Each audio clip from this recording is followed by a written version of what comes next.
আসসালামু আলাইকুম রহমতুল্লাহ। চাচা, সুন্দর করে একটা চা বানাবেন আপনারা যেভাবে পরিবেশন করেন চাটা, ঠিক আছে? রাজশাহীতে যেভাবে এই যে গরম পানি দিচ্ছে, প্রথমে গরম পানি দিয়ে প্রথমে কি করবেন, এটা পরিষ্কার করবেন। জি জি।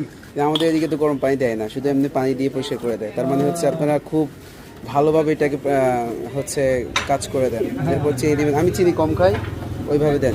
হ্যাঁ ঠিক আছে। এই যে চাচার দোকান, কত সুন্দর দোকান, খুব সুন্দর করে চা পরিবেশন করে। চা ঠান্ডা পানি দিয়ে কাপ ধুলে কি হয়, গরম পানি দিয়ে কাপ ধুতে হয়। গরম না পানি দিতে দিলে হয়। এটা জীবাণু থেকে যেতে, হ্যাঁ জীবাণু থেকে যেতে জীবাণু পারে। থাকতে পারে, তাই না? এই যে দেখেন, আচ্ছা আপনারা তো আগে হচ্ছে পাতি দেন না, পাতি পরবর্তীতে দেন না? হ্যাঁ হ্যাঁ। ও আচ্ছা আচ্ছা, হ্যাঁ। দেখেন চা কত সুন্দর করতেছে।